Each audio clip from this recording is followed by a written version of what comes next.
The Olympic tour is on its way to Africa after running into a lot of protesters in South America. All of mayhem may have some U.S. sponsors running scared. Coca-Cola already cutting back some of its torch run events. Now more folks are calling for Coke and Nike, pretty much all the American sponsors, to completely pull out of the Summer Games in China. But would an Olympic boycott cause an Olympic-sized backlash on our economy? Let's go head-to-head to find out. David, what do you think? You know, I'm against this type of thing. You know, we've done it in the past. It simply doesn't work. It's the You mean the boycott in 80 and then in 84? Yes, right? Correct. It's the wrong forum for this type of political protest. You know, this is a time we're supposed to come together as nations in the spirit of competition and sport. And from an economic standpoint, it simply doesn't make sense because as Americans, we want to be over there exporting the American way of life. And I don't want CEOs of major corporations where I'm a shareholder making a political statement with my money. If I want to make a political statement, I'll turn off the channel. Well, they've made a political statement being there. Well, they're making a political statement being there, but they're there to sell goods. That's what they're supposed to do. They're not supposed to be making a political statement. They thought, in fact, that they weren't making a political statement, right? They thought they were selling sugar water and sneakers and what have you. They are selling sugar water. Here's the thing. Yeah, but they knew they were doing games in China. I agree with what he's saying, but my point is that I don't know what this big fuss is now. I mean, the time to have started bitching was when China was awarded games, if you feel they shouldn't have gotten the games. I don't. Well, but I'm just saying that now everyone's, hey, you know, China is all this now. Well, the time for all of that was back when they were awarded the games, 6, 8 years ago. Well, tell the protesters that, right? So here's the thing. The situation has changed. You just gave me attitude. The situation changed in Tibet. We could, discuss why that happened, but that's not important. It changed. And that gave the protesters, the groups who want to shine a light on China's human rights situation, the opportunity to get the conversation going again. So it turns out that the Chinese government and some of these corporate sponsors miscalculated. They didn't realize that this... So what do they do now?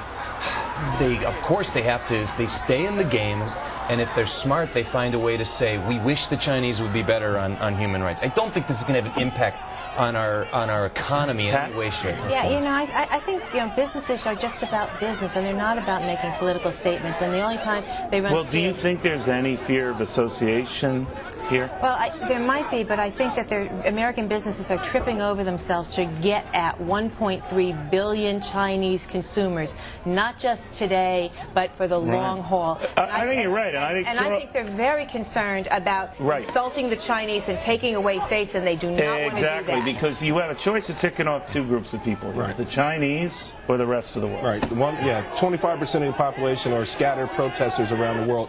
You know, listen, I kind of disagree with you in the sense that China didn't miscalculate. They just don't care. I mean, the leadership of China, they don't care. They just don't give a damn. I don't care what you say. They don't care. They don't even care about the stuff that's going on. The games are going to go on. And to that degree, I think that's where the protesters are sort of making a mistake, because I think it's a shame that the Olympic torch, which should represent something else, had to go in the witness protection program. You know, really. You're absolutely right about that. I was in San Francisco. I thought it was a shame. You know, it's a shame for the people who get excited about this. It's a shame for the athletes.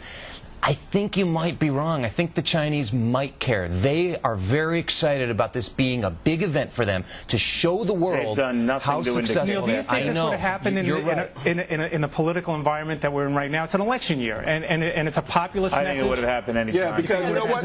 It's happening in South America, Asia, Europe. It's happening all over the world. But you can't get away from the fact that China is not a free country. China is a totalitarian country. Well, we knew that when they got the Olympics. That's my only point. I'm not justifying behavior. And you're right to say that they've been beating up on slavery. 80 years ago, I believe it was 80 years ago, we had Jesse Owens standing on a podium. That's right. In Nazi Germany. That's right. Now, were we supposed to not be there? Major points here. Go ahead, Peter.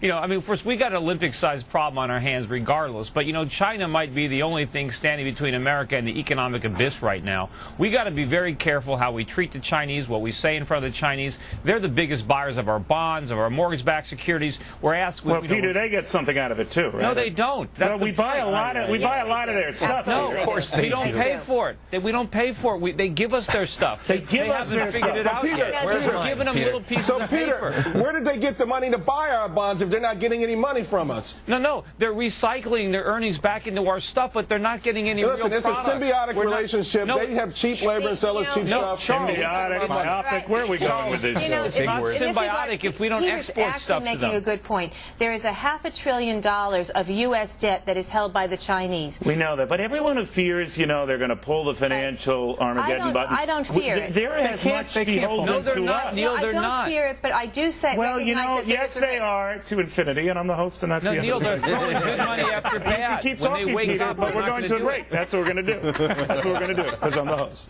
All right, millions of tax refund checks are in the mail, and our money guys say, don't spend it, invest it. Stocks that'll have you laughing at the IRS.